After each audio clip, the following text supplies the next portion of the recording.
வணக்கம். டிஎன்பிஎஸ்சி தமிழில் 100க்கு 100 எடுக்க போகிறீங்களா? கடந்த 15 ஆண்டுகளில் கேட்கப்பட்ட மிக முக்கியமான 10 வினாக்களை விளக்கங்களோடு பார்க்க போகிறோம். வாங்க முதல் கேள்விக்கு போகலாம். கேள்வி எண் 1. 3 அடி சிற்றலையும் 6 அடி பேரலையும் கொண்ட அகவற்பாக்களால் ஆன நூல் எது? பதில் கண்டுபிடிங்க. பதில் ஐங்குறு நூறு. ஐங்குறு நூறு 8 தொகை நூல்களுள் ஒன்று. இது 3 அடி சிற்றலையும் 6 அடி பேரலையும் கொண்ட 500 அகவற்பாக்களால் ஆனது. கேள்வி எண் 2. பாகற்காய். சரியான சொற்பிரிப்பு முறையை தேர்ந்தெடுக்க. பதில் உங்களால் கண்டுபிடிக்க முடியுதா? பதில் பாகு கூட்டல் அல் கூட்டல் காய், பாகற்காய். இனிப்பு அல்லாத காய்.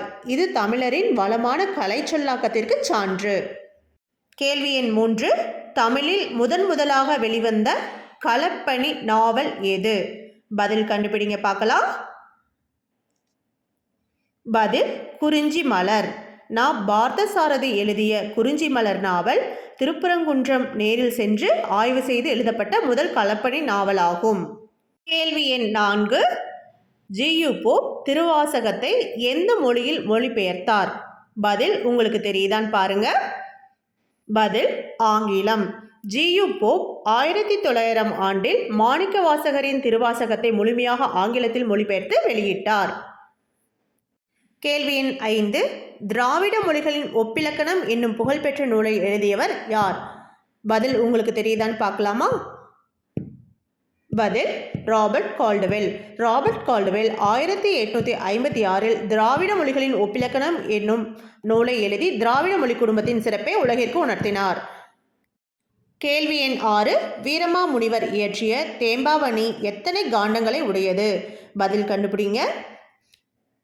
பதில் 3 காண்டங்கள். தேம்பாவணி 3 காண்டங்கள், 36 படலங்கள், 3615 விருத்தப்பாடல்களை கொண்டு கிறிஸ்தவ சமய காப்பியமாக திகழ்கிறது. கேள்வி எண் 7. பெரிய புராணத்திற்கு சேக்கிழார் தாமே இட்ட பெயர் யாது? பதில் உங்களுக்கு தெரியுதா?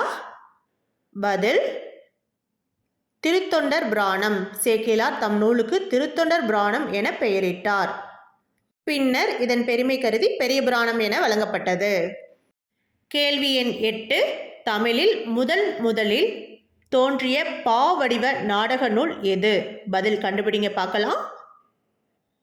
பதில் மனோன்மணியம். பேராசிரியர் சுந்தரனார் 1891 எழுதிய மனோன்மணியம் தமிழில் முதல் பாவடிவ நாடக நூல் ஆகும். வினா எண் 9. உழவர் மற்றும் உழத்தியரின் வாழ்க்கை நிகழ்வுகளை கூறும் சிற்றிலக்கிய வகை எது? பதில் கண்டுபிடிங்க பார்க்கலாம். பதில் பல்லு. பல்லு என்பது உழவர் வாழ்வியலை வெளிப்படுத்தும் சிற்றிலக்கியம் ஆகும். இது உழத்திப்பாட்டு என்றும் அழைக்கப்படும். கேள்வி எண் 10. தமிழ் தென்றல் என்று சிறப்பாக போற்றப்படுபவர் யார்? பதில் கண்டுபிடிங்க பார்க்கலாம். பதில் கண்டுபிடிச்சிட்டிங்களா?